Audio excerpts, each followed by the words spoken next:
안녕하세요. 사운드포스의 정기철입니다. 오늘은 마이다스 헤리테이지 D 콘솔에 있는 올패스 필터 기능을 사용했을 때 음원에 대한 위상이 어떻게 변화되는지를 스마트 V8을 통해 알아보는 시간을 가져보겠습니다.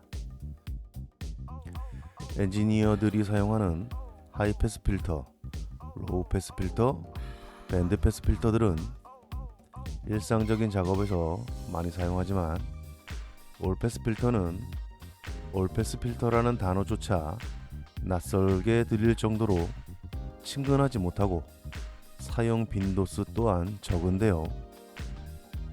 이것은 음향 콘솔에 올패스 필터 기능이 없어서 못 썼던 것이지 있어도 안 썼던 것은 아닙니다.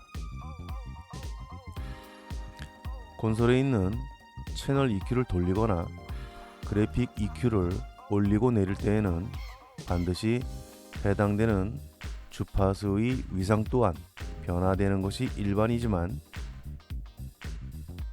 올패스 필터는 어떤 음원의 특정 주파수의 위상을 변화시킬 때 주파수의 위상은 변화되나 해당되는 주파수의 매그니튜드나 앰플리튜드는 변하지 않은 필터를 말합니다. 왜 그러냐고요? 사용 용도를 그렇게 만들었기 때문입니다. 어렵게 생각하지 마시고요. 정리해서 말씀드리면 주파수의 게인을 올리거나 내릴 때에는 반드시 해당되는 주파수의 위상이 변화되지만 올패스 필터의 경우는 주파수의 위상을 변화시켰을 때 해당되는 주파수의 게인 값은 변화되지 않은, 다시 말해 앰플리튜드 또는 매그니튜드는 변화되지 않는 필터입니다. 하지만 방금 말씀드린 내용을 액면 그대로 받아들이신다면 혼란스러움을 겪게 되는 부작용이 생길 수 있습니다. 하나의 음원에 올패스 기능을 적용하여 사용하신다면 아무런 변화를 느낄 수 없습니다. 하나의 원본을 두 개의 음원으로 쪼개어 하나의 음원에 올패스 필터를 걸고 다른 하나의 음원에는 올패스 필터를 걸지 않는 상태에서 두 음원의 소리를 합쳐버린다면 위상 차이로 인한 캔슬레이션 현상이 일어나게 됩니다. 이러한 효과를 응용하여 사용하는 것이 올패스 필터의 사용 방법이라 할 수 있겠습니다. 이것은 딜레이 타임에 따른 콤필터링과 같은 효과 같은 것이 아닌가 라는 생각을 하실 수 있겠습니다만은 시간과 위상의 차이로 구분될 수 있습니다. 간혹 소수의 음향 엔지니어들은 캔슬레이션 현상에 대해 매우 부정적인 이미지를 갖고 계신데요. 디자인이란 측면에서 본다면 캔슬레이션 현상은 음원을 디자인하는 데 있어 하나의 도구로 사용할 수 있는 것입니다. 따라서 주파수의 게인에 변화를 주지 않고 위상의 변화로만 음원의 음색을 바꿀 수 있다 라고 정리하시면 될 것 같습니다. 올패스 필터를 사용한 대표적인 이펙터로는 페이저가 있고요.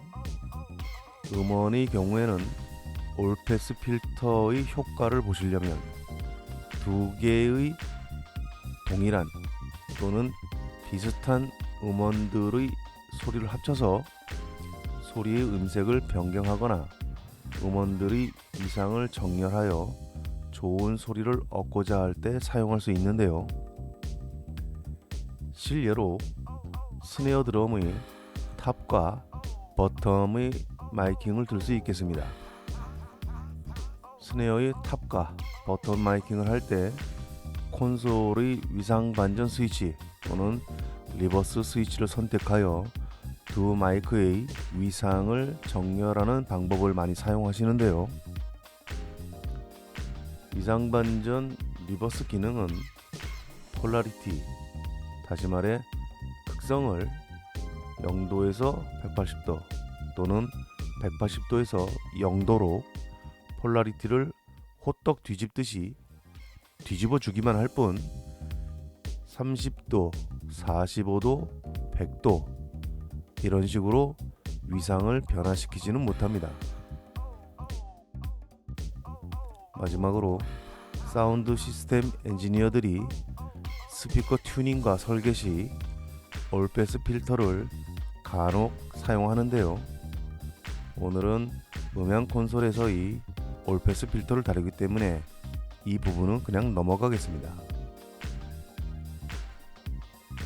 올패스 필터는 1차 필터와 2차 필터로 구분됩니다.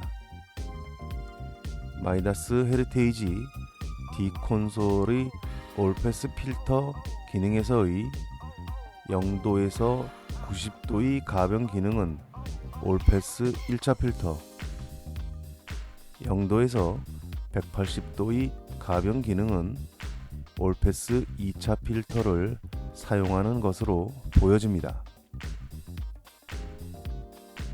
올패스 필터는 최근에 나온 신기술이 아닙니다. 오래전부터 고급 사양의 스피커 프로세서에는 이미 적용되어 사용되어 왔었고 최근에 와서야 디지털 콘솔에 접목되고 있는 것입니다. 지금부터 마이다스 헤리테이지 D 콘솔에 있는 올패스 필터 기능을 사용했을 때 음원에 대한 위상, 페이지가 어떻게 변화되는지를 살펴보겠습니다.